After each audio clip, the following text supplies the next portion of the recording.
अगर आपने नई ईवी ली है तो ये वाला वीडियो आपके हज़ारों रुपए बचा सकता है, क्योंकि नए जो ईवी यूज़र हैं वो ऐसी गलतियां कर जाते हैं जाने में अनजाने में, जिनसे उनकी बैटरी होती है डिग्रेड, ट्रिप पे पड़ता है स्ट्रेस और उनकी रेंज भी हो जाती है कम। जितनी कंपनी क्लेम करती है आप उसकी 30% कम ही रेंज निकाल पाते हो। तो आज बात करेंगे टॉप 5 मिस्टेक्स जो नए ईवी यूज़र अक्सर करते हैं। सबसे पहली और सबसे मेन गलती, अपनी बैटरी को डेली 100% चार्ज करना। फॉर एग्जांपल के लिए अगर आपका डेली रन 40 से लेके 60 किलोमीटर का है तो अक्सर नए ईवी यूज़र क्या करते हैं, रोज़ शाम को आएंगे, अपनी गाड़ी को चार्जिंग पे लगाएंगे, वो सारी रात चार्जिंग पे लगी रहेगी, 100% चार्ज होगी और अगले दिन फिर उसको यूज़ करेंगे। तो ये आपकी सबसे बड़ी गलती है। अगर आपका रन 40 से 60 किलोमीटर का है तो अपनी गाड़ी को 80 से 90% ही चार्ज करें और हफ्ते में एक बार 100% तक चार्ज करें, या कभी लॉन्ग रूट पे जाना हो तब उसे 100% चार्ज करें। इससे फ़ायदा क्या होगा, इससे आपकी जो बैटरी की हेल्थ है वो लॉन्ग टर्म पे अच्छी बनी रहेगी। मिस्टेक नंबर 2, हर बार डीसी चार्जिंग यानी कि फास्ट चार्जिंग करना। फास्ट चार्जिंग जो है ना वो बहुत ही ज़्यादा यूज़फुल है, लेकिन हाईवे के ऊपर। लेकिन अगर आपने अपनी डिपेंडेंसी डेली यूजेस के लिए भी डीसी चार्जर पे रख ली तो ये आपकी बैटरी की हेल्थ के लिए बहुत ज़्यादा ख़राब है। तो सबसे पहला काम, अगर आपने ईवी कार ली है तो अपने घर में पहले एक चार्जर लगवाएं। वहाँ पर कोशिश करें 3.3 किलोवाट या 7 किलोवाट वाला जो भी आपके पास चार्जर है, अपनी पहली प्रेफरेंस उसे बनाएं और उस चार्जर से अपनी गाड़ी को चार्ज करें।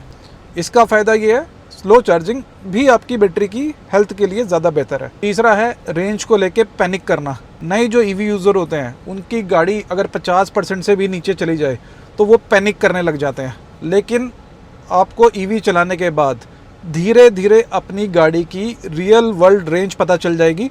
होता क्या है, अक्सर कंपनियां क्लेम करती हैं 400, लेकिन आपकी गाड़ी की रियल वर्ल्ड रेंज 280 से लेके 320। तो धीरे धीरे जैसे जैसे आप इस गाड़ी को चलाएंगे आपको आपकी गाड़ी की रियल वर्ल्ड रेंज पता चलेगी और आपका पैनिक करना और जो आपके मन में एंजाइटी है वो कम हो जाएगी। चौथी चीज़ है टायर प्रेशर को इग्नोर करना। कभी भी अपनी स्पेशली ईवी कार के अंदर टायर प्रेशर को इग्नोर मत करें। जो भी आपको बताया गया है टायर प्रेशर रखने के लिए, वो 35 है या 36 है, हमेशा उसको कोशिश करें मेंटेन करें।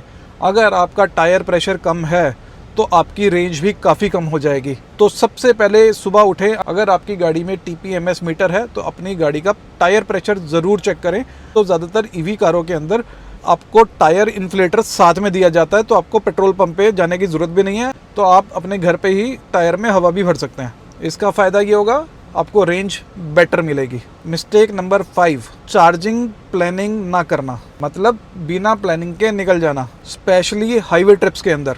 जब भी आप अपने घर से निकलो, अगर आप मान लो जा रहे हो दिल्ली से जयपुर, तो हमेशा अपने चार्जिंग पॉइंट्स नोट करके जाओ। इससे क्या होगा कि आप पैनिक में नहीं आओगे। आपके पास आज की डेट में बहुत सारी ऐप्स हैं, प्लग शेयर की ऐप है, स्टैटिक की ऐप है, जिस पर मल्टीपल कंपनीज़ के चार्जर लिस्टेड हैं। तो आपको जहाँ भी चार्ज करना है, जिस भी ऐप से चार्ज करना है, उस चार्जिंग पॉइंट को और उसके साथ में 2 अल्टरनेटिव चार्जिंग पॉइंट्स को, हमें एक जगह चार्ज करना है तो हमें 3 अल्टरनेटिव रखने पड़ेंगे। वो ऐसा क्यों?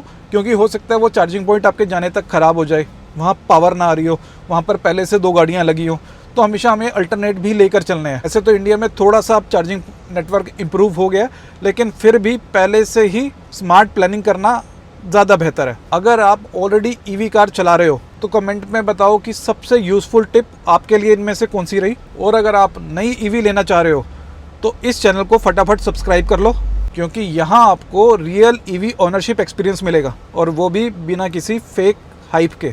मैं था अंकुश, आप देख रहे थे Akki Nagpal. Thank you so much.